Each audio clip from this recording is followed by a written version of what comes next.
నమస్కారం. ధ్యాన మిత్రులకు మన ప్రియతమ పత్రిజీకి నమస్కారాలు తెలియజేసుకుంటూ ఈరోజు మనం గత జన్మల గోల వర్తమాన లీల అన్నటువంటి కాన్సెప్ట్లో మనం మరింత విశ్లేషించుకుంటే మన ఆరోగ్యాన్ని మరింత పండించుకునేటువంటి అవకాశాలు ఉన్నాయని తెలియజేసుకుంటూ, చాలామంది ధ్యానంలో వచ్చిన తర్వాత కూడా మాకు గత జన్మలు కనిపించడం లేదండి, ఒకవేళ గత జన్మలు వస్తే మాకు మరింత స్పష్టంగా అనిపించడం లేదండి, ఏదో అలా చూసాం, దానివల్ల అనుకుంటున్నాం మేము మా గత జన్మ ఇది అయి ఉండవచ్చేమో. మరికొంతమంది చాలా స్పష్టంగా చెప్తూ ఉంటారు, ఇలా నేను గత జన్మల్లో ఉన్నాను, ఆ కారణంగానే ప్రస్తుతం ఉన్నటువంటి నాకున్నటువంటి సమస్య అని చెప్తూ ఉన్నప్పుడు మనం కూడా గత జన్మ అన్నటువంటిది తెలుసుకుంటే బాగుంటుంది అనుకుంటాం.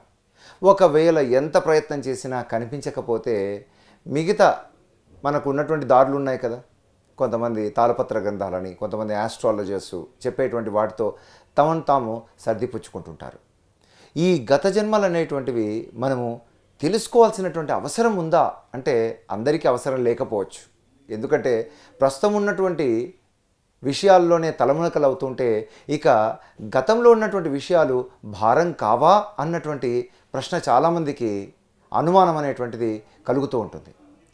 ఏది ఏమైనప్పటికీ కూడా వర్తమానమే జీవితం అయితే, ఉన్నది వర్తమానమే అయితే, ఈ వర్తమానాన్ని పునరుద్ధరించుకోవడం కోసం, పరిపుష్టం చేసుకోవడం కోసం, మరింత సంపూర్ణంగా మనం ఆనందింప చేసుకోవాలి అంటే మనకు గతం కానీ భవిష్యత్తు కానీ అవసరం అవుతుంది. ఆ ప్రాబబిలిటీస్ ఏవైతే ఉన్నాయో, ఫ్యూచర్లో ఉన్నటువంటి ప్రాబబిలిటీస్ మనకు వర్తమానంలో మరింత ఒక అద్భుతమైనటువంటి లక్ష్యాన్ని ఏర్పరచుకోవడంలో, దాని వైపుగా మన వర్డ్స్, మూడ్స్ అండ్ డీడ్స్ అంటే మాట చేత ఆలోచన నడుపుతూ ఉన్నప్పుడు వర్తమానం ఎంత సుమధురం అవుతుందో కదా అనేటువంటిది అందరికీ ఉన్నటువంటి అవగాహన. అయితే ఈ గత జన్మల గురించి కొంతమంది ఎంత ప్రయత్నం చేసినా రాకపోతే ఈ గోల మాకెందుకు, ఉన్నది వర్తమానమే కదా, వర్తమానంలో లీలాయుతంగా మనం జీవిస్తే, ప్లేఫుల్గా ఉన్నట్లయితే, కానీ ప్లేఫుల్గా ఉండలేం కదా, ప్రతిదీ కూడా ప్రాబ్లంగా అనిపిస్తుంది. వచ్చినటువంటి అవకాశాలన్నీ కూడా అమ్మో ఇవి సమసిపోవేమో, ఇక ఎప్పుడు మాతో ఉంటాయేమో, మమ్మల్ని డొల్ల చేస్తాయేమో అన్నటువంటి రీతిలో ఆ భావంలోనే ఉంటారు.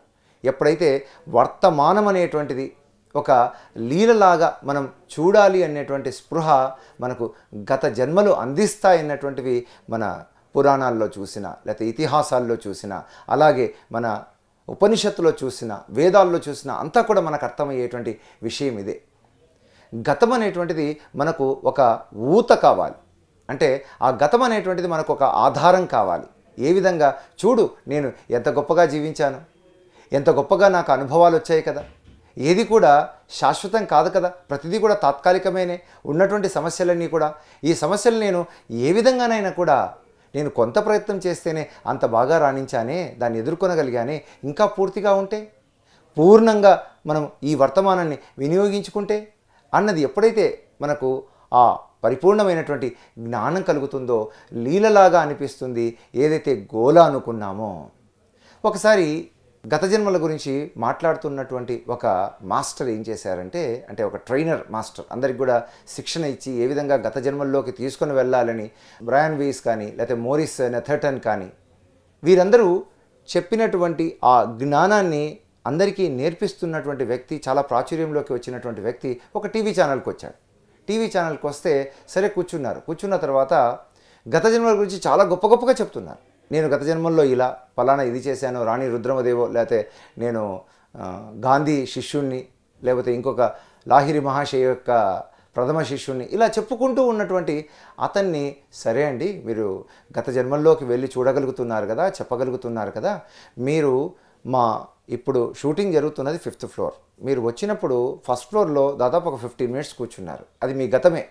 అక్కడ చాలా విషయాలు జరిగాయి. మీరు కూర్చున్నప్పుడు మీ వెనక ఉంచినటువంటి కొన్ని వస్తువులు కావచ్చు, లేకపోతే కొంతమంది వ్యక్తులు కావచ్చు.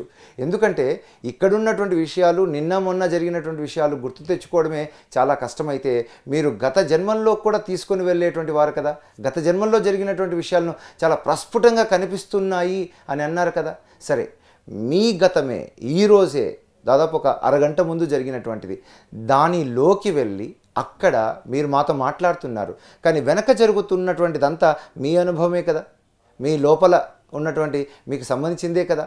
కాబట్టి దాన్ని అక్కడ ఉన్నటువంటి వస్తువు, దాని మీద ఉన్నటువంటి పేరు, లేకపోతే దానిలో ఉంచినటువంటి ఒక విలువైనటువంటి విషయాన్ని మీరు దాన్ని ఎక్స్ప్లోర్ చేయండి. ఏ విధంగా అయితే మీరు సూక్ష్మ శరీర యానం అంటున్నారు అంటే దాదాపు మీరు ఎక్కడో ఉన్నటువంటి వ్యక్తిని కూడా మీరు చూసి జరుగుతున్నటువంటి విషయాలను చెప్పగలుగుతున్నటువంటి విధమైనటువంటి ట్రైనింగ్ ఇస్తున్నారు కదా, ఒక్కసారి వెళ్ళండి అన్నారు. సరే వెళ్ళి చూస్తే ఆ వెళ్ళి చూసి చెప్పినటువంటి అనుభవం ఏదైతే ఉందో అంతా పూర్తిగా విరుద్ధంగా ఉంది, అంతా కూడా రాంగ్గా ఉంది. ఎందుకు ఇలా జరుగుతుంది? గత జన్మల్లో ఉన్నటువంటి విషయాలన్నింటినీ కూడా అందరికీ చూపించేటువంటి వ్యక్తి తన గతంలోకి వెళ్ళి అక్కడ జరిగినటువంటి విషయాలను తాను గమనించలేకపోతే ఇప్పుడు ఇక చెప్తున్నటువంటి దానికి లేకపోతే జీవితంలో ఆచరిస్తున్నటువంటి దానికి చాలా తేడా ఉంది. ఆధ్యాత్మికత అంటే నీ జీవితాన్ని మరింత పరిపూర్ణం చేసుకోవడం కోసమే కదా ఉంది. నీవు ఎంత టోటల్గా జీవిస్తావు, టోటల్గా ఉన్నటువంటి ఆనందాన్ని నీవు ఎంత పొందుతావు అనేటువంటి దానికే ఆధ్యాత్మికత ఉంటే ఈ విధమైనటువంటి ఇది భ్రమ కాదా? ఎందుకంటే ఊహల్లో కూడా చూస్తున్నాం మనం. డ్రగ్స్ వాడేటువంటి వాళ్ళు కూడా ఎంతో ఊహల్లో ఉంటారు, ఎంతో ఆనందంగా ఉంటారు. నిద్రలో కూడా మనం మరింత ఆనందంగా ఉంటాం. మెలకువగా అప్రమత్తంగా మనము మరింత పరిపూర్ణంగా మన జీవితాన్ని జీవించేదానికి ఉపయోగపడాలే. కానీ ప్రతి అనుభవము ఈ విధంగా మన యొక్క సమయం వృధా కావచ్చు, లేకపోతే మనకున్నటువంటి జ్ఞానానికి ఆచరణకు అలాగే మనకున్నటువంటి జ్ఞానానికి పొంతన లేకపోతే అక్కడ మనుగడ సాగుతుందా? దీని నుంచి మనం అర్థం చేసుకోవాల్సింది ఏమిటంటే మన యొక్క గతం జన్మల యొక్క అనుభవాలు అనేటువంటిది ఈ వర్తమానాన్ని మరింతగా మనము ద్విగుణీకృతం చేసుకోవడానికి, మరింతగా మనము మన ఎనర్జీ కావచ్చు, మన చైతన్యము, మన జ్ఞానం వీటన్నిటినీ కూడా యాంప్లిఫై చేసుకునేదానికే ఉంది అనేటువంటిది అర్థమవుతే నువ్వు సంస్కరించుకోవడంలో ఈ జ్ఞానం ఉపయోగపడుతుందని తెలుసుకుంటే ఇదేదో బాహాటంగా చెప్పుకునేటువంటిది కాదు. చాలామంది అదేదో మా గత జన్మలు అనేటువంటిది ఎంతో గొప్పగా చెప్పుకోవడం జరుగుతుంది. నేను అది చూశాను ఇది చూశాను అనేటువంటిది ఆ చెప్పేటువంటి దానిలోనే ఉంటాం. ఎంతోమంది స్పిరిచువల్ సొసైటీస్ చూస్తుంటాం, అంతటా కూడా దానిలోనే గడిపేస్తూ ఉంటారు అన్నట్టు, దానికే ఎక్కువ ఇంపార్టెన్స్ ఇస్తుంటారు. ఏదైతే అనుభవాలు, ప్రతి అనుభవం కూడా అణువణువు భవించడం కోసం ఉంది. అదంతా కూడా ఇక్కడ నువ్వు రంగరించుకోవడం కోసం ఉన్నటువంటి ఈ అద్భుతమైనటువంటి రంగస్థలంలో ఎంత పరిపూర్ణంగా ఉంటావనే దానికే ఇక్కడ నీకే అది వేసుకున్నటువంటి సవాల్, నీవే పెట్టుకున్నటువంటి టెస్ట్. అందుకే గత జన్మల గందరగోళం అనేటువంటిది మన దానికంటే కూడా వర్తమానంలో ఆనందహేళ ఆనందలీల అనేటువంటి దానికి మనం షిఫ్ట్ అయ్యామంటే తప్పకుండా అనుభవాలు వస్తాయి. ఎవరైనా పూర్తిగా వర్తమానంలోని జీవించాలని అనుకున్నారనుకోండి, వారికి అవసరమైనటువంటి గతం మనకు గుర్తు వస్తుంది, అలాగే కావాల్సినటువంటి భవిష్యత్తు అందుబాటులోకి వస్తుంది.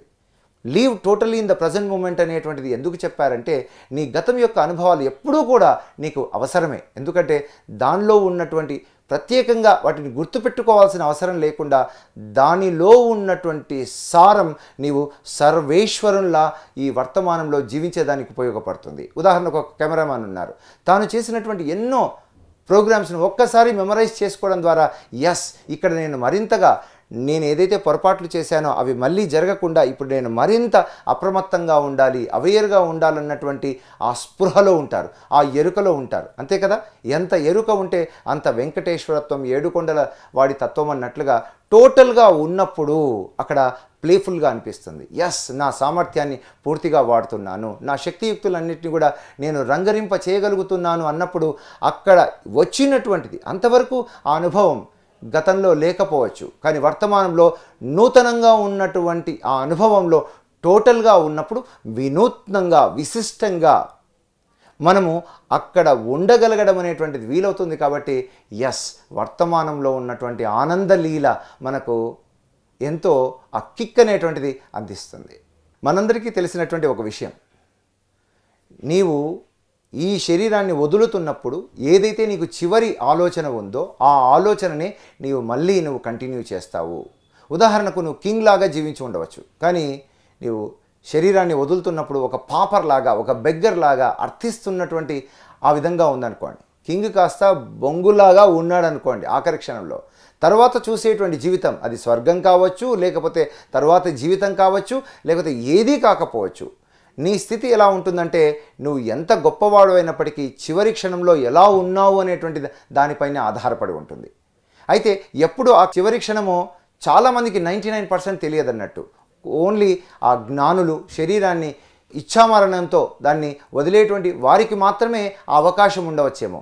99% అందరికీ కూడా మరణం ఎప్పుడు వస్తుందో తెలియదు. కాబట్టి ఆ మరణము ఎప్పుడొస్తుందో తెలియదు కాబట్టి తెలిసి జీవించాలి, అప్రమత్తంగా జీవించాలి. ప్రతి క్షణాన్ని కూడా ఇదే ఆఖరి క్షణం అన్నటువంటి విధంగా చాలా గొప్పగా నీ విరాట్ స్వరూపం, నీ విశ్వరూపాన్ని చూపిస్తున్నటువంటిది అక్కడ జరిగితే ఏమవుతుందంటే ఇక ప్రతి క్షణము పండగే అవుతుంది. చివరి క్షణంలో కూడా నీ పూర్ణ సామర్థ్యాలన్నీ నీ కెరకలో ఉంటాయి.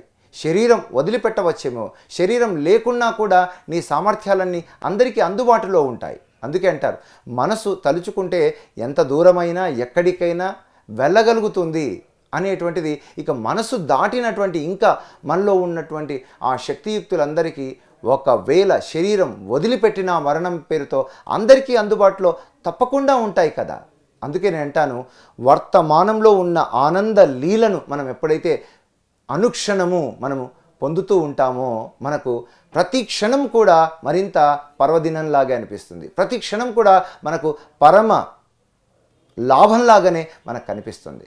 మన భావనలే మన భవిష్యత్తును నిర్దేశిస్తూ ఉన్నప్పుడు, మన భవితకు కారణమవుతున్నప్పుడు ఈ భావనలన్నీ కూడా గత జన్మల్లో ఉన్నటువంటి భావనలన్నీ కూడా మనకు అందుబాటులోకి వస్తే ఇక్కడ గందరగోళం వస్తుందా అన్నటువంటిది చాలామందికి ఉండేటువంటి ప్రశ్న.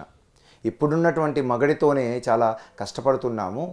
గత జన్మల్లోకి వెళ్ళి పక్కింటి వ్యక్తి మా ఆయనని తెలుసుకుంటే నాకు ప్రాబ్లమ్స్ పెరిగిపోవు అన్నటువంటి మహిళలు సాధారణంగా అడిగేటువంటి క్వశ్చన్.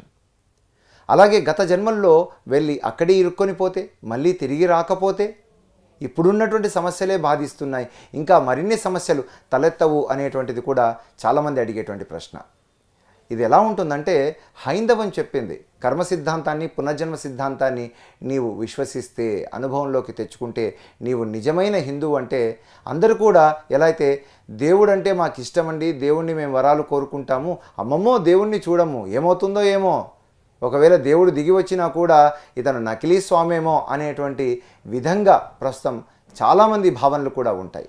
అలాగే గత జన్మలు కూడా దేవుణ్ణైతే నమ్ముతారు. దేవుడు ఎన్నో జన్మలు తీసుకున్నాడు, భూమి మీదకి వచ్చాడు, 10 జన్మలు తీసుకొని ఆయన దశావతారాలు తీసుకొని ఎంతో అందరికీ కూడా మేలు చేసినటువంటి వైనం కనిపిస్తుంటే దేవుణ్ణైతే నమ్ముతాం కానీ మేము జన్మలను నమ్మమండి అని చెప్పేవాళ్ళు కూడా చాలామంది ఉంటారు. అందుకే నేను అంటాను ఈ గత జన్మ గందరగోళాన్ని నీవు అర్థం చేసుకోవాలంటే వర్తమానంలో ఉన్న ఆనంద లీల నీకు ఎప్పుడైతే దాని మీద ఉత్సుకత పెరిగిందో, yes I'm here to enjoy each and every moment of life, నాకు యోగ్యత ఉంది నా వర్తమానాన్ని నేను మరింత సుందరంగా చేసుకోవడానికి అన్న ఆ జీల్ అనేటువంటిది, ఉత్సాహం అనేది ఉన్నప్పుడు తప్పకుండా అవసరమైనటువంటిది మనకు గతం కానీ మాకు కావాల్సినటువంటి భవిష్యత్తు అందుబాటులోకి వస్తుంది. అందుకే బుద్ధుడు మధ్య మార్గాన్ని చెప్పడంలో ఉద్దేశం ఏమిటంటే నీవు ఎక్స్ట్రీమ్స్ ఆఫ్ లైఫ్ ఏది తీసుకున్నా కూడా నీవు కోల్పోతావు. ఎప్పుడైతే నీవు మధ్య మార్గంలో ఉన్నప్పుడు ఏదైతే వర్తమానం అని అంటున్నామో ఆ వర్తమానంలోకి వచ్చినప్పుడు ఏమవుతుందంటే మనం ఎక్స్ట్రీమ్గా ఉండాల్సినటువంటి అవసరం కనిపించదు. ఎంత అవసరమో అంతగా ఉంటాం. ఒక సర్జన్గా ఎలా మనము గొప్పగా సర్జరీ చేయాలి, ఎంత వారికి శరీరంతో పాటు మానసిక స్థాయిలో కూడా ఆనందాన్ని ఇస్తూ ఆత్మపరమైనటువంటి వృద్ధి మనము కలిగించేలా ఏ విధంగా తోడ్పడాలి అనేటువంటి ఆ అవేర్నెస్ మనకు ఆ వర్తమానంలో ఉన్నప్పుడు, ఆ మధ్య మార్గంలో ఉన్నప్పుడు, ఏదైతే మనం కమర్షియల్గా అంటున్నాం కదా, డాక్టర్స్ చాలా కమర్షియల్గా ఉంటారని, కమర్షియల్గా కంటే కూడా కంపాషనేట్గా ఉన్నటువంటి ఆ తీరు మనకు కనిపిస్తుంది. ఇక ఒకసారి నేను తెనాలి వెళ్ళినప్పుడు ఎంతోమందికి పాస్ట్ లైఫ్లోకి పంపించేటువంటి ఆ హిప్నాటిక్ రిగ్రెషన్ చేసినప్పుడు ఒక అమ్మాయి స్టేజ్ మీదకి వచ్చి కరచాలనం చేస్తూ షేక్ హ్యాండ్ ఇస్తూ ఆవిడ చెప్పింది, ఆ అమ్మాయి చెప్పింది, సార్ నేను మా ఫాదర్ను కూడా ఇలా ముట్టుకొని ఇంతవరకు లేదండి, ఎందుకంటే మగవాళ్ళంటే నాకు చాలా భయం, ఎందుకో వారిని వ్యతిరేకిస్తూ ఉంటాను, పెళ్లి చేసుకోమంటే కూడా నో అని చెప్తున్నాను. ఇప్పుడు నాకు అనిపిస్తుంది నాకున్నటువంటి అండర్స్టాండింగ్ మగవాళ్ళ పట్ల ఏదైతే ఇంతవరకు ఎస్ మగవాళ్ళంటే మోసం చేస్తారు, మగవాళ్ళను నేను దూరం పెట్టాలి, వద్దు మళ్ళీ పిల్లలు, ఇదంతా ఈ సంసారం అంతా ఎందుకు, సన్యాసం తీసుకుందామా అని ఒకవైపు, మళ్ళీ అయోమయం, సన్యాసం తీసుకుంటే ఏమో అందరూ ఏమనుకుంటారేమో మా క్లాస్మేట్స్ అనేటువంటిది, జీవితాన్ని చాలిద్దామా ఇలా అనుకుంటూ ఉన్నాను. దానికి తోడు నా ఆస్మా కూడా చాలా ఇబ్బంది పెడుతూ ఉంది. నాకు ఒక స్పష్టమైనటువంటి అవగాహన, ఏదైతే మీరు ఇప్పుడు చేసినటువంటి సెషన్ వల్ల నాకు మరింతగా నాకు ఒక పూర్ణ అవగాహన వచ్చింది. ఏదైతే బిగ్ పిక్చర్ అంటారు కదా, సగం సగం తెలుసుకుంటే మనం సర్వేశ్వరుని అర్థం చేసుకోలేం. మనం సంపూర్ణంగా అర్థం చేసుకుంటేనే, అవగాహన కలిగితేనే ఆ సర్వేశ్వరత్వము మనకు ఏ విధంగా సంపూర్ణ ఆరోగ్యంగాను, సంపూర్ణ ఐశ్వర్యంగాను, సంపూర్ణ మనకు అన్ని సుఖాలు భోగభాగ్యాలు అనేటిది ఎలా మనకు అందజేయబడతాయో అదంతా నాకు అవగాహన వచ్చింది. అదేమిటంటే మీరు చెప్తున్నప్పుడు ఫాలో అవుతూ ఉన్నాను. తల్లి గర్భంలో వెళ్ళినప్పుడు నాకు లోపల ఎంతో సఫకేటెడ్గా ఉంది. అంతే కదా, మన జీవితాన్ని ఒకవేళ గత జన్మలు నమ్మకపోయినా మన తల్లి గర్భం నుంచే కదా మొదలు పెడతాం. అక్కడ నాకు చాలా సఫకేటెడ్గా ఉంది, చాలా ఒంటరిగా అనిపిస్తుంది. ఎవ్వరు కూడా నాకు ఒక రకమైనటువంటి స్వాంతన అందించేటువంటి విధంగా నాకు ఏ రకమైనటువంటి హోప్ లేకపోయింది.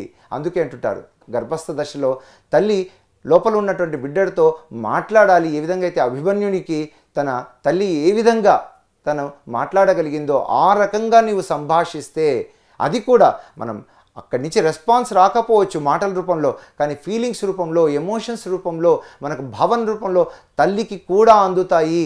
ఆ సందేశాలు అనేటువంటిది ఎలా ఉందో అక్కడ నాకు చాలా ఒంటరిగా అనిపించింది. నేను చాలా సఫకేటెడ్గా ఉన్నాను. అందరికీ సహజమే ఆ చుట్టూ ఉన్నటువంటి ఆమ్నియాటిక్ ఫ్లూయిడ్, కానీ నాకెందుకో మధ్య మధ్యలో అలా నాకు చాలా సఫకేటెడ్గా అనిపిస్తుంది దాన్ని ఎంగల్ఫ్ చేసినప్పుడు. మీరు గత జన్మల్లోకి వెళ్ళమన్నప్పుడు నేను నా ప్రియునితో ఉన్నాను, అక్కడ మేమిద్దరం పెళ్లి చేసుకుందామని అనుకున్నప్పుడు ఆ పెళ్ళిని నిరాకరిస్తే మా పెద్దలు ఒక పెద్ద కొండ మీద నుంచి కింద ప్రవహిస్తున్నటువంటి నదిలో మేము దుమికి ఆత్మహత్య చేసుకోవాలని అనుకుంటే, ముందుగా నేను దుమికాను, కానీ చూస్తే ఆ నీళ్ళల్లో పడిపోతూ గాలి ఆడకుండా కష్టంగా ఉన్నటువంటి ఆ సందర్భంలో పైకి చూస్తే నా ప్రియుడు నవ్వుతూ ఉన్నాడు. నన్నేమో నీటిలో దుమికి ఆత్మహత్య చేసుకునే దానికి నేనైతే ముందుకు దుమికాను, కానీ అతనేమో నవ్వుతూ ఉన్నాడు. నేను అలానే గాలి ఆడకుండా నేను ఇబ్బంది పడుతూ, అలాగే అతను నన్ను అపహాస్యం చేస్తున్నట్లుగా అనిపించి నాకు ఒక రకమైనటువంటి మగవాళ్ళ పట్ల, ఎస్ ఇంతేనా ఇటువంటి వాళ్ళందరూ కూడా మగవాళ్ళందరూ అనేటువంటి ఆ భావన కలిగి ఉన్నాను. దాన్ని మోసుకొని వచ్చాను కాబట్టి గాలి తీసుకోవడంలో నేను పడినటువంటి కష్టము నాకు ఆస్తమాగా ఇప్పుడు అది తయారవడము, అలాగే మగవాళ్ళ పట్ల, ఎందుకంటే ప్రియుడు మోసం చేశాడన్నటువంటి నేపథ్యంలో నేను ఏర్పరచుకున్నటువంటిది మగవాళ్ళ పట్ల నాకున్నటువంటి ఆ వికర్షణ, అంటే ఏదైతే వద్దు అనేటువంటి ఆ భావన అక్కడ కలిగింది. కానీ మీరు మళ్ళీ ఏం చెప్పారంటే, ఒక్కసారి ఇదే అనుభవాన్ని నీవు ఆత్మస్థాయిలో శరీరం వదిలినటువంటి తర్వాత ఒక్కసారి చూడు అన్నప్పుడు అతను కూడా నవ్వినట్టుగా అనిపించింది నాకు, కానీ అతను ఏడ్చి అతను కూడా మరణించాడు, నాకు తోడు లేడు చివరి క్షణాల్లో అన్నటువంటి ఆ భావన ఇప్పుడు కూడా నాకు ఎవ్వరూ నాకు తోడు లేరనేటువంటి భావన, మగవాళ్ళ పట్ల నాకు వికర్షణ, అంటే వాళ్ళను వద్దు అనేటువంటి, నాకు వద్దు నా జీవితంలో అనేటువంటి భావన ఏర్పడి ఉంది.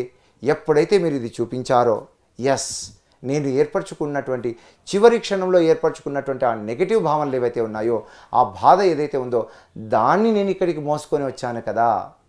ఎప్పుడైతే మీరు ఆ రిగ్రెషన్లో అది ఆ జన్మకు సంబంధించినటువంటి అనుభవము ఇక్కడికి మోసుకొని రావాల్సినటువంటి అవసరం లేదు. నీ ఫెయిల్ అయ్యిండవచ్చు కాక, కానీ there is every possibility to succeed now. ఇప్పుడు నువ్వు తప్పకుండా ప్రయత్నం చేస్తే నువ్వు సక్సెస్ అనేటువంటిది పొందుతావు కదా. నేను ఫెయిల్ అయ్యానని గతం గురించి ఎందుకు ఆలోచిస్తావు? అయితే మీరు రిగ్రెషన్లో అది గతానికి సంబంధించింది, అక్కడ ఫెయిల్యూర్ అయినటువంటి భావనలు పెట్టుకొని ఉన్నావేమో, మళ్ళీ దాన్ని రావాల్సినటువంటి అవసరం ఉందా అన్నప్పుడు ఆత్మస్థాయిలో, చైతన్య స్థాయిలో నాకు కలిగినటువంటి ఆ కనువిప్పు, అందుకే అంటాం ఈ కళ్ళతో కాకుండా ఈ కన్నుతో చూస్తే, ఈ అవేర్నెస్తో మనం చూస్తే, కాన్షియస్నెస్ బేస్డ్ మనకు ఆ పర్సెప్షన్ అనేటువంటిది వచ్చినప్పుడు ఏమవుతుందంటే నిజ సత్యాలు వాటిని సంపూర్ణమైనటువంటి అవగాహన కలుగుతుంది. అందుకే మీరు చెప్పినటువంటి గత జన్మల గోల కాదు వర్తమాన లీల అనేటువంటిది చాలా ముఖ్యమైనదిగా నాకు అవగాహన కలిగిందని ఆ అమ్మాయి చెప్పడం, ఇదే మన గత జన్మల యొక్క అనుభవం ఏం చేస్తుందంటే, ఏదైతే మనం కర్మ అని అనుకుంటున్నామో, ఇంతే నా జీవితం ఇక దుర్భరమైందని ఏ విధంగా అనుకుంటున్నామో, నాకు ఏది వీలు కాదు, నాకు అనారోగ్యం వస్తే నేను ఇలానే జీవించాలి, లేకపోతే ఇలానే చావాలి అనేటువంటి భావన కాకుండా వర్తమానంలో మనం ఎప్పుడైతే ఉంటామో ఆ ఉన్నదాన్ని చాలా ఉన్నతంగా చూసేటువంటి అవకాశం ఉంటుంది. ఉన్నతీకరించుకోవడం అన్నటువంటిది మనకు కనిపిస్తుండొచ్చు, కానీ ఉన్న దాంట్లోనే ఉన్నతి అనేటువంటిది ఎప్పుడైతే మనం చూడగలుగుతామో ప్రతిదీ కూడా ఒక లీలలాగే అనిపిస్తుంది, ప్రతిదీ కూడా ఒక ఆటలాగే అనిపిస్తుంది, ప్రతిదీ కూడా ఒక నృత్యంలాగే అనిపిస్తుంది. అందుకే చూడండి, ఎక్స్పీరియన్స్ కౌంట్స్ అంటారు. మనం అనుభవం పొందిన తర్వాత చాలా అక్కడ నింపాదిగా ఉంటాం, చాలా కూల్గా ఉంటాం, ప్రతిదాన్ని కూడా ప్రతిస్పందించడం వస్తుంది, ప్రతి చర్య కాదు. అంటే ఏ విధంగా మనము స్పందించగలగాలి, హౌ యు రెస్పాండ్ అనేటువంటిది వచ్చినప్పుడు, రియాక్షన్ లేనప్పుడు ఏమవుతుంది చెప్పండి, శరీరం అంతా కూడా సహకరిస్తుంది. గొప్ప లక్ష్యం కలిగి ఉన్నప్పుడు శరీరం ఆటోమేటిక్గా ఎలా సహకరిస్తుందో, మనసు శాంతంగా ఉన్నప్పుడు మనకు ఎటువంటి అసూయ లేకుండా ఉండడం చేత ప్రశాంతత మనకు ఎప్పుడు మనకు ఉంటుంది. జ్ఞానం నేర్చుకోవాలి, మనము అందరికీ పంచాలి అనేటువంటి ఈ ఆనంద స్పృహ ఉన్నప్పుడు ఏమవుతుందంటే మనము జ్ఞానాన్ని ఎలా ఆశ్రయిస్తామో, ఎప్పుడు తాను అర్పించుకోవడం, ఆ శరణాగతి, సమర్పణ భావం, సేవలో అంటే నన్ను టోటల్గా నేను ఉంచుకోవాలన్నటువంటిది మనం వర్తమానంలో ఉన్నప్పుడు, వర్తమానంలో జరుగుతున్నటువంటి ఆ పరిపూర్ణమైనటువంటి సహృదయంతో చేసేటువంటి ఆ సేవ అనేటువంటిది మన ఆత్మను వికసింపచేసేలా ఏ విధంగా ఉపయోగపడుతుందో, గత జన్మలు తెలుసుకోవడం ద్వారా గందరగోళంలోకి వెళ్తాము అని అనుకున్నటువంటిది వర్తమానంలో ఎప్పుడైతే మనము పరిపూర్ణంగా ఒక ఆనంద లీలలో మనం ఎప్పుడైతే ఉంటున్నామో గతం సహాయం చేస్తుంది, గురువు సహాయం చేస్తారు. మన యొక్క ఏదైతే ఈ గమనిక ఉందో, మన ఈ ప్రయాణం ఉందో, గమనం ఉందో, అదంతా కూడా మనకు ఒక ప్లస్గా మనకు ఎప్పుడు కూడా మనకు ఒక మంచి, మనము ఎంతో ఉత్సాహంగా ఉల్లాసంగా జీవితాన్ని కొనసాగేలా మనకు ఉపయోగపడుతుంది. కాబట్టి ఒక వ్యక్తి వెన్ను నొప్పితో వచ్చాడన్నట్టు, ముఖ్యంగా సర్వైకల్ స్పాండిలైటిస్ కదా, చాలామందికి వయసు పెరిగే కొద్దీ మజిల్స్ అనేటువంటి వీక్ అయినప్పుడు బోన్స్ అరిగిపోయాయని, నర్వ్స్ మీద కంప్రెషన్ అనేటువంటి రావడం చేత వారికి మెడ నొప్పులు లేకపోతే చేతులు బాగా లాగుతున్నటువంటి సర్వైకల్ స్పాండిలైటిస్గా మనం చూస్తుంటాం. అతన్ని ఆ రిగ్రెషన్లోకి తీసుకొని వెళ్ళినప్పుడు తాను ఒక ఆటవికులకు సంబంధించినటువంటి ఒక తెగలో తన గురువు గారు, అంటే ఎవరైతే ఆటవికులకు లీడర్ ఉంటారో ఆయన భార్యతో తాను ఆమె దగ్గర ఉన్నప్పుడు, మాట్లాడుతున్నప్పుడు వచ్చినటువంటి ఆ ఆటవికుల యొక్క, కోయదరుల యొక్క లీడర్ తప్పుగా అర్థం చేసుకున్నాడు. వీరి మధ్య ఏదైనా అక్రమ సంబంధం ఉందేమో అనేటువంటి అతన్ని అనుకొని తన ఈటతో మెడ భాగంలో తనకి గాయం చేస్తే, ఆ గాయంతో ఆయన మరణిస్తే అప్పుడు ఆ లీడర్ అనుకున్నాడట, కాదు, తెలుసుకున్న తర్వాత ఇక్కడ ఏ పొరపాటు జరగలేదు, వారిద్దరి మధ్య ఉన్నటువంటిది తల్లి కొడుకు సంబంధం లాంటిది అని తెలుసుకున్న తర్వాత అయ్యయ్యో ఇలా చేశానే, నేను పొరపాటు చేశానే అన్నటువంటి ఆ గిల్ట్ ఏదైతే అతను కూడా తను పాయిజన్ చేసుకొని మరణిస్తాడు. ఎందుకంటే ఆ లీడర్ ఎంత సమర్థవంతంగా ఉన్నప్పటికీ ఎమోషన్స్లో అతను నిండి ఉన్నాడు కాబట్టి, అంటే గతం యొక్క ఎమోషన్స్ కానీ ఫ్యూచర్ యొక్క ఎక్స్పెక్టేషన్స్తో ఉండి వర్తమానంలో పూర్తిగా జీవించకపోతే కళ్ళు బైర్లు కమ్ముతాయన్నట్టు, కళ్ళు మనకు సత్యాన్ని చూపించలేవన్నట్టు. అందుకే వర్తమానంలో ఉండాలి. నీకు ఏ జ్ఞానం లేకపోవచ్చు, ఇన్నోసెన్స్ ఈజ్ బ్లిస్ అన్నారు. ఏ జ్ఞానం లేకపోయినా నువ్వు వర్తమానంలో పూర్తిగా ఉన్నావు అనుకోండి, నీ అంతరం నుంచే నీకు కావాల్సినటువంటి సందేశం వస్తుంది. నీవెంత పరిపూర్ణంగా జీవించాలి, ఎంత గొప్పగా జీవితాన్ని చూడాలి, ఎంత విశిష్టంగా నీవు ఆస్వాదించాలనేటువంటిది వర్తమానంలో ఉన్నప్పుడే. అందుకే ఇది లీల అవుతుంది. గోలలో ఏమవుతుందంటే మనకు అయోమయం ఉంటుంది. దాదాపుగా మన యొక్క ఎక్స్పెక్టేషన్స్ కావచ్చు, మన తీర్మానాలు కావచ్చు, మనకున్నటువంటి మిడిమిడి జ్ఞానమంతా కూడా పనిచేస్తూ ఉంటుంది ఎప్పుడైతే మనము ఆ గోల లాంటి స్థితిలో ఉన్నామో. అందుకే అది గోల అవుతుంది అన్నట్టు. మన గోల ఊరికే ఉండదు, పక్కవారికి కూడా అంటిస్తామన్నట్టు. మనం కన్ఫ్యూషన్ ఉంటే మన కింద ఉన్న వాళ్ళను, మనతో ఉన్నటువంటి వాళ్ళను, మనకు అవసరమైనటువంటి వాళ్ళను కూడా నిందించడం కానీ, వ్యతిరేకించడం కానీ, కష్టపెట్టడం కానీ ఆ గోలలో జరుగుతూ ఉంటుంది. కాబట్టి గోల అనేది చాలా కాంప్లికేటెడ్ థింగ్. కమ్ టు లీల. లీల అనేది చాలా స్ట్రైట్గా ఉంటుంది, చాలా సింపుల్గా ఉంటుంది. లీలలో జీవించేటువంటి వారందరూ కూడా లీలాయుతంగా ఆటలాగా చూసేటువంటి వారు ఎలా ఉంటుందంటే వారికి ఉన్నది ఒకటే ధ్యాస. ఏ విధంగా అయితే శ్వాస మీద ధ్యానం అవుతుందో ఇక్కడ వారి ధ్యాస అంతా కూడా ఆనందహేళ పైన ఉంటుందన్నట్టు. ఆనందాన్ని జుర్రుకోవాలనేటువంటి నేపథ్యంలోనే ఈ శరీరం ఉందన్నటువంటి వారికి ఆ గౌరవం ఉంటుంది. శరీరాన్ని గౌరవించిన చోట మనకు ఆరోగ్యం రాదు, శరీరాన్ని ఎక్కడైతే వ్యతిరేకిస్తున్నామో అక్కడే మనకు అనారోగ్యం వస్తుంది.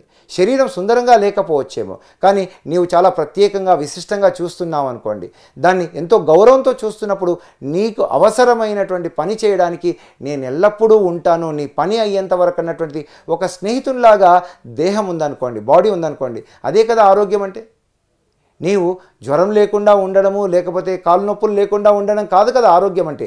ఆరోగ్యం అంటే నీ అవసరానికి తగ్గట్టుగా నీ శరీరం ప్రతిస్పందించడానికి నీ ఎప్పుడు కూడా ఎవర్ రెడీనెస్ అనేటువంటిది ఉంటే, అలుపు సొలుపు అనేటువంటిది లేకపోతేనే కదా నీవు యూత్ఫుల్గా ఉండడం అనేటువంటిది, ఎనర్జెటిక్గా ఉండడం అనేటువంటిది వీలవుతుంది. కాబట్టి ఈ విధమైనటువంటి స్థితి ఉంటే జీవితం క్షణభంగురం అన్నారు.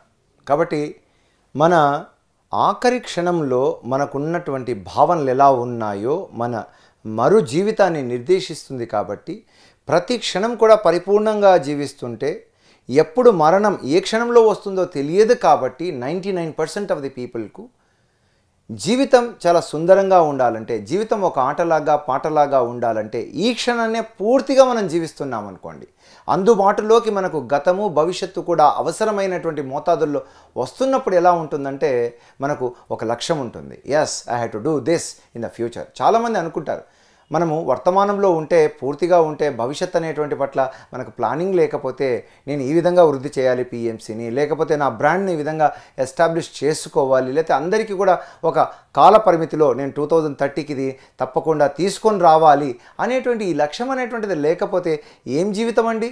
దాంట్లో కిక్ ఉంటుందా అంటే నీవు వర్తమానంలో ఉన్నప్పుడు కావాల్సినంత భవిష్యత్తు మాత్రమే ఉంటుంది. ఊహల్లో చాలామంది జీవిస్తుంటారు కదా, ఆ ఊహల్లో జీవిస్తున్నప్పుడు జరగలేదనుకోండి అభాసు పాలవుతారు. అన్నీ చెప్తుంటారు, అవి చేస్తాం ఇవి చేస్తాం, నెక్స్ట్ ఇయర్ మేము ఇలా గొప్పగా చేస్తామని చెప్పి కరోనా వచ్చేటప్పటికి అన్నీ కూడా మూసుకొని పోయినటువంటిది మనం చూసాం. చాలామంది అలా ఉంటుంది. ఎవరైతే మనం చూస్తున్న ఆస్ట్రాలజర్స్ అలా ఉంటుంది, ఇలా ఉంటుంది, గొప్పగా మీ జీవితం 2020లో ఉంటుందనుకుంటే అక్కడ చెప్పినవన్నీ కూడా అబద్ధాలే అనేటువంటి ఆ విధంగా అభాసు పాలవడం అనేటువంటిది ఎలా అవుతుందో మనం వర్తమానంలో ఉన్నప్పుడు కావాల్సినంత, no need to have any help from anybody else, you can seek the guidance from within. నీ నుండి నీవు పొందడం అనేటువంటిది వీలవుతుంది ఆ వర్తమాన ఆనంద లీలలో నువ్వు ఉన్నట్లయితే. ఇంకొక విషయం ఏం జరిగిందంటే, ఒక వ్యక్తికి ఎప్పుడు కూడా వాటరింగ్ ఆఫ్ ది ఐస్ అంటే కళ్ళకు నీళ్లు కారుతూ ఉంటే ఎందుకు ఇలా జరిగింది అనేటువంటిది చూస్తే, రిగ్రెషన్ కౌన్సిలింగ్కి వచ్చినటువంటి ఒక వ్యక్తి, సార్ నాకు ఎప్పుడు కూడా ఐస్ డ్రైగా ఉంటాయి, కళ్ళు చాలా డ్రైగా ఉంటాయి, తేమ అనేటువంటిది ఉండదు, చాలా ఇబ్బందిగా ఉంటుంది, నేను గత జన్మల యొక్క కారణాన్ని తెలుసుకోవాలనుకున్నాను అన్నాడు. నీవు మరి డ్రాప్స్ వేసుకుంటే బాగానే ఉంటుందంటే తాత్కాలికంగా అనిపిస్తుంది, అది నాకు ఈ మధ్యలోనే అరౌండ్ ఒక 2 years నుంచి వచ్చిన ఈ విధంగా ప్రాబ్లం వస్తుంది, నాకు I want to get rid of. రకరకాల మందులన్నీ కూడా నాకు తాత్కాలికంగానే కదా. మనం ఎప్పుడు కూడా పర్మనెంట్ సొల్యూషన్ అనేది కోరుకుంటాం. పర్మనెన్సీ అనేటువంటిది శాశ్వతమైనది ఎక్కడో చెప్పండి, వర్తమానంలోనే ఉంది. వర్తమానంలో మనం జీవించాం కాబట్టే మనకు రకరకాలవన్నిటిని అట్రాక్ట్ చేసుకుంటుంటాం. అందుకే మైండ్ ఖాళీగా ఉండాలంటున్నారు. మైండ్ ఎప్పుడైతే ఖాళీగా ఉంటే నీవే మహారాజులాగా లేదా మహారాణిలాగా జీవితాన్ని గడపగలుగుతావు అనేటువంటిది ఎంత సత్యమో. ఆ వ్యక్తిని రిగ్రెషన్లోకి చేసినప్పుడు అతనికి వచ్చినటువంటి అనుభవం, అతను ఒక యోగిగా అంటే గడ్డం మీసాలు అన్నీ ఉన్నాయి, అందరికీ కూడా ఎంతో మంచిగా మారుస్తున్నటువంటి తీరును చూసి ఆ గ్రామ యజమాని తట్టుకోలేక ఇతన్ని చంపేయాలన్నటువంటి నేపథ్యంలో ఒక చెట్టుకు కట్టి అందరినీ కూడా పిలిచి అతన్ని సజీవంగా దహనం చేశాడట. ఆ దహనం చేస్తున్నప్పుడు ఆ వచ్చినటువంటి మంటలు అనేటువంటివి తన కళ్ళల్లోకి అంతా కూడా వెళ్ళి ఆ కలిగినటువంటి బాధ, నేను ఇతరులకు మంచి చెయ్యాలనుకుంటే ఈ విధంగా జరిగింది అనేటువంటి ఒక అపరాధ భావన. చాలా వరకు మనము ఇతరులకు మంచి చెయ్యాలని చేస్తాం, అలా కాకుండా మంచి అనేటువంటిది మన నుంచి ప్రవహించాలన్నట్టు. ఇతరులకు తగ్గట్టుగా ఇతరుల యొక్క అభినందనలు, పొగడ్తలు, లేకపోతే ఇతరులకు మనల్ని ఏదో దైవం అనేటువంటి వారు మనల్ని బాగా చూసుకుంటారనేటువంటి ఈ నేపథ్యంలో చేసేటువంటి పనులను మంచి పనులు అనుకుంటాం. కానీ సహృదయంగా చేసేటప్పుడు మనకు బాధ ఉండదు. ఎటువంటి దానికి రిజల్ట్ అనేటువంటిది ఏ విధంగా ఉన్నప్పటికీ కూడా ఏదైతే నిష్కామ కర్మ అనేది ఏదైతే ఉందో ఆ రకంగా కాకుండా నన్ను మంచిగా అనుకోవాలన్నటువంటి నేపథ్యంలో చేసినటువంటి కొన్ని పనులు ఉంటాయి కదా, ఆ విధంగా అతని యొక్క ఎక్స్పెక్టేషన్స్ ఉండడం మూలాన మంటల్లో కాలిపోతున్నప్పుడు నేను ఎంత మంచి చేసినా కూడా నన్ను గుర్తించలేదే అనేటువంటి ఒక అపరాధ భావన, తాను చేసినటువంటి పనికి తాను గౌరవం అనేటువంటిది పూర్తిగా ఆ క్షణంలో ఆపాదించకపోవడం వల్ల ఏమైందంటే అదే వారికి ఎప్పుడు కూడా ఈ మధ్యలో వచ్చినటువంటి కళ్ళంతా కూడా డ్రైగా ఉన్నటువంటి తేమ లేనటువంటి దానికి కారణమని తెలుసుకొని ఆ జీవితాన్ని జీవించిన తర్వాత, అందుకే మరణం అనేది చాలా గొప్ప గురువు అని, ఆ మరణాన్ని, ఆ జన్మలో మరణాన్ని తిరిగి అనుభవించడం ద్వారా అతనికే కలిగినటువంటి ఒక అవగాహన, అదంతా కూడా గతానికి సంబంధించింది కదా, ఆ జీవితం అయిపోయింది, నేను ఆ గతాన్ని, ఆ గోలని ఇక్కడికి తీసుకొని రావాల్సిన అవసరం లేదు కదా, ఇప్పుడున్నటువంటి ఈ వర్తమానంలో ఆనంద లీల అనేటువంటిది నేను చూడాలి కదా, ఆ చూడకపోవడం అనేటువంటిదే కదా నా చూపంతా కూడా ఈ విధంగా మంటతో కూడి ఉన్నటువంటి విధంగా డ్రైనెస్ ఆఫ్ ది ఐస్గా నాకు వచ్చిందన్నటువంటి అవగాహన ఎప్పుడైతే కలిగిందో, అందుకే నేను అంటాను, ఏదైతే మనము మన యొక్క నిర్ణయాలు, మన యొక్క అవగాహన, మనం ఏర్పరచుకున్నటువంటి ఆ విధి విధానాలన్నీ కూడా ఏమవుతాయంటే అవి మనకు ప్రభావితం చేస్తుంటాయి. నీవు ఆఖరి క్షణంలో ఏ విధంగా నీ జీవితాన్ని అవగాహన కలిగి ఉన్నామనేటువంటిది ఇప్పుడు నీకు అది ప్రభావితం చేస్తుంది. కాబట్టి ప్రతి క్షణం కూడా నిత్య నూతనమైనటువంటి విధంగా చూస్తున్నామనుకోండి, గతం యొక్క ప్రభావితం పూర్తిగా లేకుండా అవసరమైనటువంటి గతం మాత్రమే మనకు అందుబాటులో ఉందనుకోండి, తప్పకుండా గొప్ప లక్ష్యం ఉంటుంది. ఆ గొప్ప లక్ష్యం కూడా మనకు ఎలా ఉంటుందంటే, ఎంత మనం బిగ్గర్ గోల్స్ పెట్టుకున్నప్పటికీ కూడా ఈ క్షణం నేనేం చేయాలి, తదుపరి క్షణాన్ని ఏ విధంగా నేను పూర్తిగా వినియోగించుకోవాలని, ఈ విధమైనటువంటి ఇదంతా దూరపు చూపు ఎంత అవసరమో దగ్గరి చూపు కూడా మనకు పరిపూర్ణంగా దాని పట్ల ధ్యాస ఉండాలి. మధ్య మార్గంలో కానీ లేకపోతే వర్తమానంలో కానీ ఎప్పుడైతే మనం స్థితమవుతామో ఈ రకమైనటువంటి స్థితిలో ఉంటాం. కాబట్టి అతనికి ఇదే జరిగింది, ఇమ్మీడియట్గా అతని హీలింగ్ జరిగింది. మనము ఇంతవరకు కూడా దుమ్ము పట్టినటువంటి కళ్ళద్దాలతోనే చూస్తున్నాం అనుకోండి, స్పెక్స్తోనే చూస్తుంటే అంతా దుమ్ముగా కనిపిస్తుంది.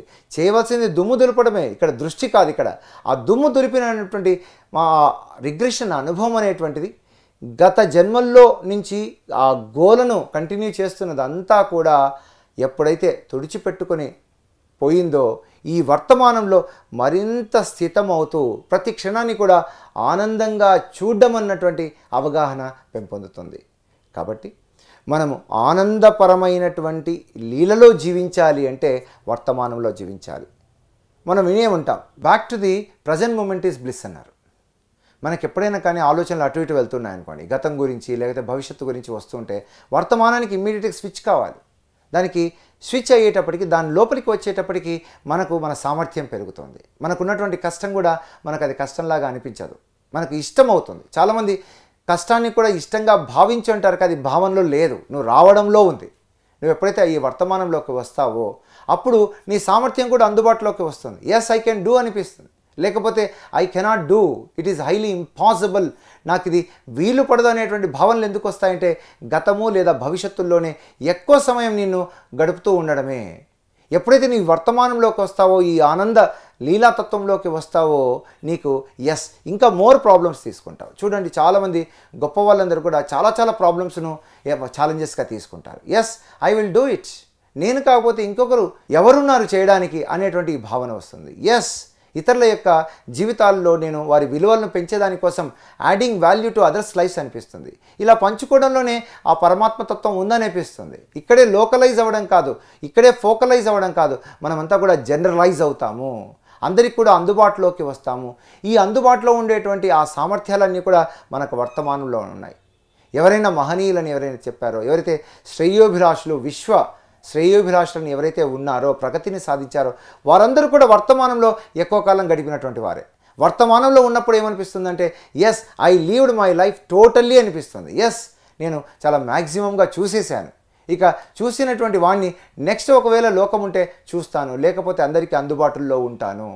ఇటు సైన్స్ పరంగా చెప్పినా, ఆధ్యాత్మిక పరంగా చెప్పినా, నీవు పరిపూర్ణమైనటువంటి ఆ సమ్మిళితమైనటువంటి స్థితి నీకు వర్తమానం అందిస్తుంది. కాబట్టి ఎక్కడ కూడా నీవు జనాలందరూ కూడా నేను అనుకోవచ్చేమో, నేను వేరుగా అనుకుండవచ్చు, కానీ నువ్వు ఎప్పుడు ప్రత్యేకంగానే ఉన్నావు, ప్రత్యేకమైనటువంటి అనుభవాలను పొందుతూనే ఉన్నావు. ఈ లీలలో నీకు అన్నీ అందుబాటులోకి వస్తున్నప్పుడు అప్పుడు అనిపించేటువంటి నీకు ఒక సద్భావన ఏమిటంటే అందరికీ దీన్ని పంచాలి కదా, నేను పొందుతున్నటువంటి ఆనందం అందరికీ అందిస్తే. పరధ్యానంలో ఉన్నప్పుడు అన్ని నష్టాలు కష్టాలు వస్తున్నప్పుడు, ధ్యానంలోకి స్థితమైనప్పుడు, వర్తమానంలో జీవిస్తున్నప్పుడు ఈ ధ్యానాన్ని ఎందుకు అందరికీ పంచకూడదు అని అనిపిస్తుంది అన్నట్టు. అది నీకు కలిగినటువంటిది ఏదో మంచి అనిపించుకోవాలని, లేకపోతే నీకు పుణ్యం కోసమో, లేకపోతే ఉన్నత లోకాల కోసమో అన్నటువంటి విధం కాకుండా, నిండినటువంటి నీవు నీ నిజ రూపంలో నీవు నిక్కచ్చిగా ఉంటూ అందరికీ అందుబాటులోకి ఉన్నటువంటి ఆ నిరామయ తత్వంలో, నిర్గుణ తత్వంలో, నిర్మలమైనటువంటి సహృదయంలో విలసిల్లుతూ ఉన్నప్పుడు ఎలా ఉంటుంది చూడండి. అందుకే వర్తమానంలో ఉన్న ఆనందహేళ, ఆనంద లీలను నువ్వు అర్థం చేసుకోవాలంటే నీవు చేపట్టవలసింది ధ్యానమే, అంతకంటే ఇంకోటి కాదు. నీతో నీవు ఉండడమే ధ్యానం అంటే. Staying with your own self. ఇదే పిరమిడ్ డాక్టర్స్ అందరూ కూడా నీతో నీవు ఉండు. నీకు అనారోగ్యం అంటున్నావు, అనారోగ్యంతో ఉండు. ఇంతవరకు అనారోగ్యాన్ని తిరస్కరిస్తున్నావు. నీకు కోరిక ఉండొచ్చేమో, కానీ నీవు ఏదైతే తిరస్కరిస్తున్నావో దాన్ని ఆకర్షిస్తున్నావు అనేటువంటిది నీకు అర్థమైతే, అందుకే switch to the present moment అనేటువంటిది ఏ విధంగా ఉంటుందో అలాగే పిరమిడ్ డాక్టర్స్ అందరూ, పిఎస్ఎస్ఎం డాక్టర్స్ అందరూ కూడా చెప్పేటువంటి విషయం, అనారోగ్యమని నువ్వు వాపోతున్నావు, కానీ అనారోగ్యంలో నువ్వు ఎంత ఉంటే నీవు గతము భవిష్యత్తులో, అమ్మో భవిష్యత్తులో తొందరగా చచ్చిపోతానేమో, నాకు వచ్చిన చిన్న ఫీవర్తోనే 10 రోజులు పడుకోబెట్టింది, ఇప్పుడు వచ్చినటువంటి ఫీవర్ 4 రోజులు పడుకోబెడుతుందేమో అనేటువంటి భయంతో ఉండడం అనేటువంటిది, నీవు అక్కడ ఉండడంతో, రోగంలో ఉండడంలోనే నీవు సదా దానిలోనే గడుపుతున్నావు. Immediately switch over to the health, your wholesome nature. నీ ఆత్మతత్వంలోకి రా, నీ చైతన్య స్వరూపంలోకి రా.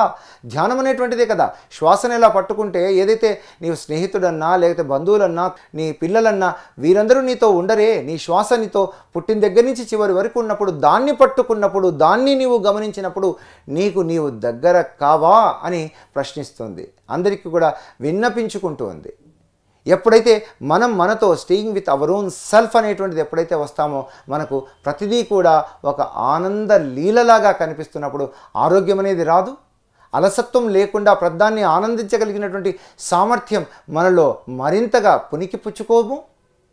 కాబట్టి ఎప్పుడైతే ఈ వర్తమాన స్పృహ, వర్తమాన ఆనంద లీల అనేటువంటి ఈ చైతన్యంలో మనం విరాజిల్లుతుంటామో, ఇక ఆనందాన్ని అంతా కూడా పంచుతూ ఉంటాం. భూమి ఇంతవరకు ఆనందాన్ని చూడిస్తూ ఉండకపోవచ్చు కాక, మరింత నేను ఆనందాన్ని ఎలా ఇవ్వాలి అని అనుకుంటాం కదా. శరీరాన్ని వినియోగించుకున్న తర్వాత ఈ శరీరాన్ని ఇతరులకు అవయవదానంలో మనం ఉపయోగపడేలా చెయ్యం. అందుకే అంటుంటారు, ఫేస్బుక్ ద్వారా నీవు మరణించిన తర్వాత కూడా ఫేస్బుక్ను ఎంజాయ్ చేస్తావు కదా, ఐ డొనేషన్ అనేటువంటిది నువ్వు చేస్తే, కార్నియా డొనేషన్ అనేది చేస్తే, ఈ శరీరాన్ని ఎంత చక్కగా వినియోగించుకోవాలి అనేటువంటిది వర్తమాన స్పృహ ఉన్నప్పుడే అవుతుంది. ఎస్, ఈ క్షణాన్ని బాగా ఉన్నాము, ఇంకా మరింత గొప్పగా మరి ఒక క్షణాన్ని నేను ఎందుకు తయారు చేసుకోలేను, I'm the creator of my own life అని అనుకున్నప్పుడు, అన్నది వచ్చినప్పుడు శరీరాన్ని బాగా చూసుకుంటాం. ఎవరైనా శరీరాన్ని నిర్లక్ష్యం చేస్తున్నారనుకోండి, ఇక వారికి ఆ విలువనే లేకపోతే సృష్టి ఏం చేస్తుంది? సృష్టిలో ఉన్నటువంటి ప్రతి ఒక్కరూ, ప్రతి జీవి కూడా నేను హింసించాలనుకుంటుంది. ఎందుకంటే నీవు నిన్నే రక్షించుకునేటువంటి స్థితిలో లేవు, నీ పట్ల నీవే ప్రేమ అనేటువంటిది చూపించలేనటువంటి స్థితిలో లేవు. అందుకే ధ్యానులందరూ శ్వాస సహితులైనప్పుడు, శ్వాస ప్రేమికులైనప్పుడు, శ్వాస స్నేహితులు అయినప్పుడు ఏమవుతుందంటే, ఆ మరింతగా ఉన్నటువంటి ఆ స్నేహము దేహాన్ని ప్రేమించేలా చేస్తుంది.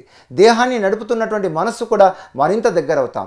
అందరికీ దగ్గర అవ్వాలనుకుంటాం, డబ్బును దగ్గర చేసుకోవాలనుకుంటాం, లేదా ప్రియురాలతో మనం కలిసి ఉండాలనుకుంటాం, పేరు ప్రఖ్యాతులతో మనం విరాజిల్లాలని అనుకుంటాం, కానీ మనతో మనం ఉండాలి అనేటువంటిది మనకు ఎరుక లేకపోవడమే. వర్తమాన ఆనంద లీలలోకి వచ్చినటువంటి వాడు తనతో తాను ఉంటాడు, ఇంకా ఏమీ అవసరం లేదు. అందుకే వర్తమానంలోకి వచ్చినప్పుడు వారికి కావాల్సినటువంటి భవిష్యత్ పట్ల అవసరమైన లక్ష్యం ఎప్పుడూ కనిపిస్తూ ఉంటుంది, అదే నడిపిస్తూ ఉంటుంది. ఎసెన్స్ ఆఫ్ ది లైఫ్ మనకు వర్తమానంలో ఉన్నప్పుడే అందుతుంది. ఆ ఎసెన్స్ను మనము వెదజల్లడం కోసమే ఉన్నాము. అందుకే అంటారు, ఏది కూడా నేర్చుకోవడం కోసం లేము, అంతా కూడా మనం వెదజల్లడం కోసం ఉన్నాం, ప్రసారం చేయడం కోసం ఉన్నాము. ఏ విధంగా అయితే పిఎంసి చూడండి, మనలో ఉన్నటువంటి గొప్పతనాన్ని గమనించిన తర్వాత అందరిలో ఉన్నటువంటి గొప్పతనాన్ని ప్రసారం చేయాలని అనుకుంటుంది కదా, అందరినీ కూడా సమ్మిళితం చెయ్యాలి అని చూస్తుంది చూడండి. ఆ విధమైనటువంటి ఆ స్పృహ, ఎరుక అనేటువంటిది ఆనంద హేళ లీలాతత్వంలో విలసిల్లే వారికి మాత్రమే వీలవుతుంది. ప్రచారం అనేటువంటిది మనము ఇక్కడ చేయవలసినటువంటిది. కనిపిస్తున్నటువంటి ఈ దేహం చాలా కొంత మాత్రమే. కనిపించకుండా ఉన్నటువంటి ఆత్మ చైతన్యము విరాజిల్లుతూ ఉన్నటువంటి ఆ స్థితిలో మనము ఈ వర్తమాన ఆనంద లీలాతత్వంలో ఉన్నప్పుడే వీలవుతుంది. ఎలా అయితే పిరమిడ్ డాక్టర్స్ అందరూ కూడా మందులు మాకులు వీటన్నిటికంటే కూడా మీరు చైతన్య స్పృహలోకి రండి, ఈ ఆనంద లీలాతత్వంలోకి రండి. ఏదైతే మీరు అనారోగ్యం అంటున్నారో, అనారోగ్యాన్ని చూస్తున్నాం అనుకోండి, దాని లోపలికే వెళ్ళామనుకోండి, ధ్యాన మనస్కులైనప్పుడు అక్కడ లేదనిపిస్తుంది. అది ఏదైతే నేను బాధ అని అంటున్నావో అదంతా కూడా ఒక బోధ కదా అని అనిపిస్తుంది. It is a lesson for me, it is nothing but an opportunity to evolve, to empower. నన్ను నేను పరిపుష్టం చేసుకోవడానికి ఉంది అని అనిపిస్తుంది. అందుకే ఎక్కడికి వెళ్ళాలనిపించదు. ఎవరెవరో సహాయాన్ని తీసుకోవాలని అనిపించదు. నాకు హీలింగ్ చేయండి, లేకపోతే నాకు ట్రీట్మెంట్ చేయండి అనేటువంటి ఆ విధంగా కాకుండా, ఎస్ నాతో నేను గడుపుదాం కదా, నాతో నేను ఉంటే నా స్థితిగతులన్నీ అర్థమవుతాయి కదా. ఎలా అయితే స్థితి అర్థమైందో గతి అనేటువంటిది నాకే అంతర అవబోధ అనేటువంటిది జరుగుతుంది కదా. ఏదైతే శ్వాసే గురువు అంటున్నాం, కానీ శ్వాసను పట్టుకున్నాం, శ్వాస ఒకవైపున ఉంది, అంతా గురుత్వమే ఉంది కదా. మధ్యలో ఈ గమనిక పెరగడం కోసమే శ్వాస నుండి నీవు ఆ సర్వేశ్వరుని వైపుగా నీ ప్రయాణం అనేటువంటిది జరుగుతూ ఉన్నప్పుడు అంతా కూడా ఒక ఆటలాగా, పాటలాగా, లీలలాగా, నాట్యంలాగా, ఒక సంపూర్ణతను మనం ఆవిష్కరించుకునేటువంటి అవకాశంలాగా కలుగుతున్నప్పుడు ఎలా ఉంటుంది చూడండి. అందుకే ధ్యానం అనేటువంటిది సర్వ సమస్యల పరిష్కారాన్ని, ఆ సమాధానాన్ని మనలోనే ఉందనేటువంటి దాన్ని గుర్తు చేస్తుంది. ఒక గురువు దగ్గరికి వెళ్ళినప్పుడు మనకు ఎటువంటి ప్రశ్న అడగవలసినటువంటి అవసరం కనిపించదు. ఎందుకంటే గురువు ప్రశ్నలు అనేటువంటివి లేకుండా చేయడం అనేటువంటిది గురు సమక్షంలో ఎలా జరుగుతుందో, ఆ సమాధానాలను తెలిసినటువంటి ఆ సమాధి స్థితి అనేటువంటిది మనకు పరిచయం అవుతుందో, దానిలో స్థితం చేయడం అనేటువంటిది ఎలా జరుగుతుందో, ఈ వర్తమానంలో ఎప్పుడు కూడా ఈ గతంలోనే కొట్టుకొని పోతూ లేదా భవిష్యత్తు గురించి భయపడుతూ వర్తమానాన్ని వృధా చేస్తూ ఉంటే, ఆ వర్తమానంలో ఉన్నటువంటి లీలలో మనం పూర్తిగా లయం కాకపోతే ఏమవుతుందంటే జీవితం అంతా కూడా చాలా కష్టంగా అనిపిస్తుంది. అందుకే చూడండి ఎందుకు రకరకాలుగా ఉంది సృష్టి. ఎప్పుడు కూడా ఎంతో సామరస్యంతో ఉంది, ఒక లయతో, ఒక శృతితో ఉంది. కానీ ఎందుకు మనకు కనిపించడం లేదు? అన్నిటినీ మార్చాలనుకుంటున్నాం, మనల్ని మార్చాలనుకుంటున్నాము, పక్కవాడిని మార్చాలనుకుంటున్నాము, పక్కవాడిలో తప్పులు వెతుకుతున్నాము. ఎందుకంటే మనం గతంలో చూడు ఎంత వైభవాన్ని చూసామో, ఇప్పుడు ఇలా అయిపోయారు చూడు మీరంతా కూడా, ఇప్పుడు యూత్ సరిగ్గా లేదనేసి ఒక వారికి సందేశాలను అందించేటువంటిది కాకుండా ఆ సమస్యలను సృష్టిస్తూ సమస్యలను వెతికేటువంటి తత్వంలో ఏ విధంగా అయితే పెద్దవాళ్ళు ఇప్పుడు ఉన్నారో, వయసు పైబడినటువంటి వాళ్ళు ఉన్నారో, మనమే ఓట్లు వేసి ఎన్నుకుంటున్నాం రాజకీయ నాయకులను. అయితే ఆ పరిపాలకులను మనం ఎన్నుకొని మనం తిట్టుకుంటున్నాము ఎందుకు ఇలా చేశామనేసి.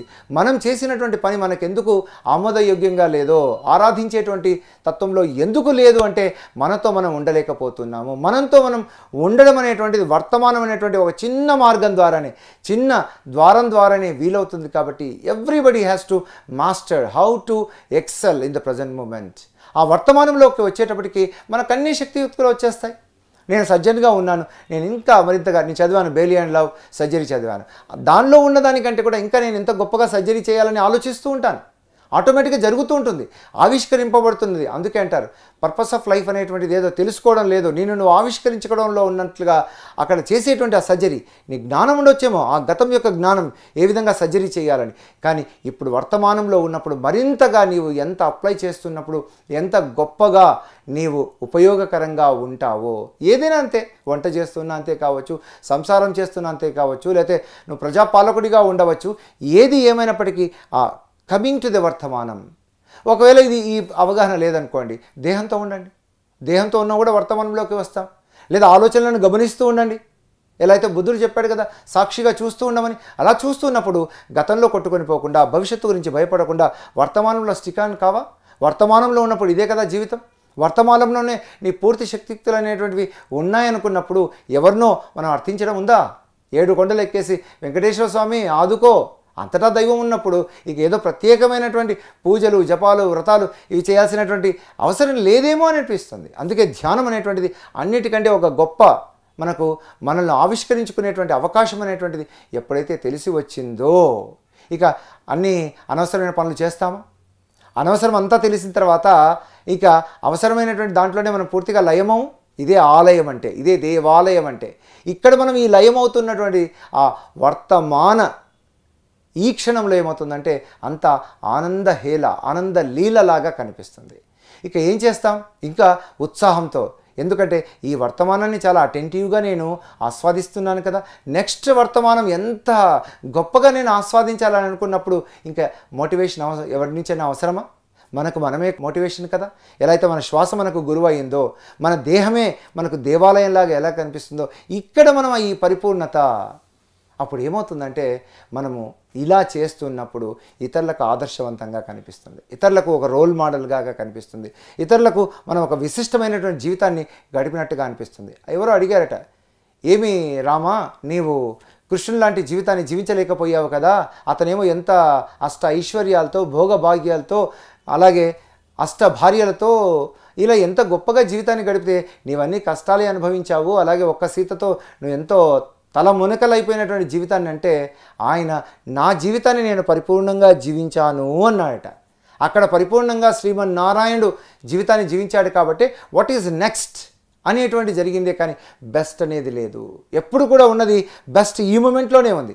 ఈ బెస్ట్ మూమెంటే నెక్స్ట్ బెస్ట్ మూమెంట్కి దారి చూపుతుంది. అందుకే నేను అంటాను, కర్మ అనేటువంటిది ఏదో గత జన్మల నుంచి అంతా కూడా నిన్ను ప్రభావితం చేస్తున్నట్టు కనిపిస్తుంది. నువ్వు ఎప్పుడైతే ఆ పరిపూర్ణంగా వర్తమానంలో ఉంటావో ఈ కర్మ ఇంకొక సుకర్మకు దారి చూపుతుంది. లేకపోతే ఈ కర్మ అవుతుంది. దాన్ని తీర్చుకోవడానికి ఇక ఏదైతే ఆధ్యాత్మికత అని చెప్తున్నామో అన్ని పరిష్కారాల కోసము అడ్డదారులు తొక్కుతాం. షార్ట్ కట్ మెథడ్స్ కదా, అన్ని పాపాలైనా చేసుకోవచ్చు. గుడిలో నువ్వు హుండీలో వేస్తే అన్నీ వెళ్ళిపోతాయి. లేకపోతే గురువుకు పాదసేవ చేసేసుకొని గురుదేవా నన్ను చూసుకో, నేను పాపాలు చేశాను, లేకపోతే ఓ జీసస్ మా సిన్స్ అన్నింటినీ కూడా నీ రక్తంతో కడిగేయని ఎన్ని అన్నప్పటికీ కొంచెం బుర్ర ఉన్నటువంటి వాడు, బుద్ధి ఉన్నటువంటి వాడు ఆలోచిస్తే భగవంతుడు అనేటువంటిది ఈ క్షణంలో ఉంది కదా అని అర్థమవుతుంది. ఆ భగవత్ తత్వం అనేటువంటిది నువ్వు విరాజిల్లడం అనేటువంటిది ఆనంద వర్తమాన లీలలో నువ్వు స్థితమైనప్పుడే వీలవుతుందని తెలిస్తే చూడండి ఎలా ఉంటుంది. చూడండి జీవితం. బాధ్యత రాదు, బాధ్యత చేపడితేనే కదా భగవంతుడు. Self responsibility is the highest step you can take up అనేటువంటిది ఎలా ఉందో ఆ స్వీయ బాధ్యత రానంత వరకు ఎవరు భగవంతుని దర్శించలేరు. అందుకే పిఎంసి సత్యదర్శనం అని ఎందుకు చెప్తుందంటే ఈ సత్యాన్ని తెలుసుకో, ఈ సత్యాన్ని దర్శించు, అంతటా ఉన్నటువంటి ఆనందాన్ని చూడలేవు. సత్యం ఎప్పుడు వర్తమానంలోనే ఉంది. ఈ వర్తమానంలో నువ్వు పూర్ణంగా ఉన్నావు అనుకోండి, అన్ని లోకాలు నీకు ఆహ్వానం పలకవు, రెడ్ కార్పెట్ వెల్కమ్ తప్పకుండా చేస్తాయి. ఎందుకంటే నిన్ను నువ్వు గౌరవించుకుంటున్నావు, నీ పరిస్థితులు నీవే క్రియేట్ చేసుకుంటున్నావు, నీ స్థితి బట్టి నీ పరిస్థితి అనేటువంటిది ఉందన్నటువంటి విషయం సదా ఎరుకలో ఉన్నావు. ఇంకెలా ఉంటుంది చూడండి. పక్కవాడు నిన్ను గమనించాల్సిన అవసరం ఉందా? పక్కవాడు మెచ్చుకోవాల్సినటువంటి అవసరం ఉందా? పక్కవాడు నీకు మార్కులు వేయాల్సినటువంటి అవసరం ఉందా? ఈవెన్ గురువు కూడా. ఎందుకంటే నీ గురుత్వాన్ని చూసావు. గురువు అనేటువంటి వారు రిఫ్లెక్షన్ ఆఫ్ యువర్ స్టేటస్. వారు నిన్ను ప్రతిబింబించేదానికి ఉన్నప్పుడు ప్రతి ఒక్కటి గురువు కాదు. ఏ విధంగా అయితే దత్తాత్రేయుల వారికి ప్రతి ఒక్కటి గురువు అయినప్పుడు వర్తమానంలో ఉన్నప్పుడే ప్రతి గురువును మనము దర్శించగలుగుతాము. అందరిలో ఉన్నటువంటి ఆ గురువును దర్శించడం అనేటువంటిది నీలో ఉన్నటువంటి గురువును నువ్వు దర్శించావు కాబట్టే, ఈ సత్యాన్ని తెలుసుకున్నావు కాబట్టే. అందుకే గత జన్మల గోల అనేటువంటిది నీవు ఏమి అనేటువంటిదే. చాలామంది నేను వల్లపురెడ్డి హరికుమార్, నేను సర్జను, కాస్మెటిక్ సర్జను, లేకపోతే హెయిర్ ట్రాన్స్ప్లాంట్ సర్జన్ ఇలా చెప్పుకునేటువంటి ఈ గతం దాంతో ఉండేది కంటే నువ్వు ఇక్కడ ఉండి చూడు, నేను ఫలానా, నేను ఈ కులస్తుని, ఈ ప్రాంతంని, నాకు ఇన్ని ఆస్తులు ఉన్నాయి అని ఇలా చెప్పుకునేటువంటి నీ గతం ఆధారంగా ఉన్నటువంటి నీ మనుగడకు నీవు దానికి గుర్తింపునిస్తున్నావు. కానీ నీవు ఇప్పుడు ఎలా ఉన్నావు ఈ క్షణంలో అనేటువంటిది ఉన్న ఫలంగా ఇక్కడే భూమి అంతా కూడా బద్దలైపోయింది అనుకోండి, ఏమవుతుంది? ఇంతవరకు నువ్వు సృష్టించుకున్నటువంటి సామ్రాజ్యము, చేసినటువంటి ధ్యానము, లేకపోతే నువ్వు గడించినటువంటి కీర్తి ఇవన్నీ కూడా ఎక్కడికి వెళ్ళిపోయినట్టు? ఒకవేళ మనం ఊహించిన రీతిలో ఎన్నో ఉపద్రవాలు అనేటువంటి కనిపిస్తున్నటువంటి సమయంలో దారిలో వెళ్తుంటావు, ముందైతే చూసుకుంటున్నావు, వెనక నుంచి ఎవడైనా కొట్టేశాడు అనుకోండి, చూస్తున్నాం ఎన్నో మనం వైరల్ అవుతున్నటువంటి వీడియోలు. అతనేదో తన పక్కన ఉంటే వచ్చి కారు మీదకి పెద్ద బండరాయి వచ్చి పడ్డాం, అమ్మ నేను కారులో లేను, మధ్యలో నేను టాయిలెట్కి వెళ్ళడం వల్ల తప్పించుకున్నాను. అందుకే అప్పుడప్పుడు మధ్యలో మనం అన్లోడ్ చేసుకుంటుంటే మన యొక్క ఏదైతే ఉందో మనం చాలా సేఫ్గా ఉంటాము. అన్లోడ్ యువర్ సెల్ఫ్ అనేటువంటిది ఎలా ఉందో, మనం ఏదైతే ఇంతవరకు గతం నుంచి ఎంత లోడెడ్గా ఉన్నామో, we are already loaded with so much of information, so much of nonsense, ఇదంతా కూడా మనతో పెట్టుకున్నాం. అందుకే మనం మంచి బుక్స్ చదువుతున్నప్పుడు అనవసరమైనటువంటి విషయాలకు మనం తిలోదకాలు పలుకుతాం. మనలో ఉన్నటువంటి ఆ తిరుమలేశుని తత్వము, ఇక్కడ ఉన్నటువంటి ఈ తిథి, ఇక్కడ ఉన్నటువంటి ఈ క్షణం అనేటువంటిది తిథి ఎక్కడో కాదు ఉన్నది ఇక్కడ ఉంది అనేటువంటిది మనం ఎప్పుడైతే అర్థం చేసుకుంటామో, మన శక్తియుక్తులన్నీ ఉన్నప్పుడు ఇంకెలా ఉంటుంది చూడండి. ఇక నువ్వే అందరికీ ఆనందాన్ని పంచుతూ ఉంటావు. నువ్వు ఎక్కడ ఉంటే అక్కడ ఒక గొప్ప ఈవెంట్ క్రియేట్ అవుతుంటుంది. ఎక్కడ చూసినా కూడా నీకు ఆనందాన్ని విరజిమ్మేటువంటి ప్రయత్నమే, అది ఒక ప్రయత్నరహితంగా ఉన్నటువంటి ఒక పరిస్థితిగా తయారవుతున్నప్పుడు ఇంకా ఇంకా ఇంకా ఇంకా ఇంకా ఇంకా ఇంకా ఇంకా ఈ దేహంలో ఎన్ని పనులు చేద్దాము, ఎంత గొప్పగా ఉందాము, అందరికీ మనం ఎంత చేయూతనిద్దాము. అందుకే మనం ఎప్పుడైతే సేవ అనేటువంటి దాని ద్వారానే ఆత్మ వికసితమవుతుందన్నటువంటి విషయం తెలుసుకున్నటువంటి పిరమిడ్ డాక్టర్స్, పిఎస్ఎస్ఎం డాక్టర్స్ అన్ని హాస్పిటల్స్లో కూడా మందులు, మాకులు, సర్జరీస్ వీటితో పాటుగా మెడిటేషన్ అనేది అందించడము, వెయిటింగ్ హాల్లో చక్కగా కూర్చొని మీరు డాక్టర్ కోసం వెయిట్ చేసేటువంటి సమయంలో ఏదో సెల్ ఫోన్లలో ఉండేదానికంటే కొద్దిసేపు మెడిటేషన్ చేయొచ్చు కదా. ఇన్పేషెంట్స్గా ఉన్నటువంటి వారు మంచి నిద్ర కోసము, త్వరగా మీరు మీ జబ్బు నుంచి బయటికి రావడం కోసం ధ్యానం చేయొచ్చు కదా. మీరు ఆనందాన్ని, ఆరోగ్యాన్ని పొందిన తర్వాత అందరికీ పంచవచ్చు కదా అనేటువంటి ఈ స్పృహను కలగజేస్తే, ఎందుకంటే health is not only physical but also mental, intellectual, social and spiritual. కాబట్టి ఈ హార్మోనీ వచ్చినటువంటి వ్యక్తి, గతంతో ఎప్పుడు కూడా ముడిపడుతున్నటువంటి, భవిష్యత్తును గురించి భయపడుతున్నటువంటి వాడు, వర్తమానంలోకి వచ్చినటువంటి ఆ వర్తమాన ఆనంద హేళలో ఉన్నటువంటి వాడు. Thank you very much.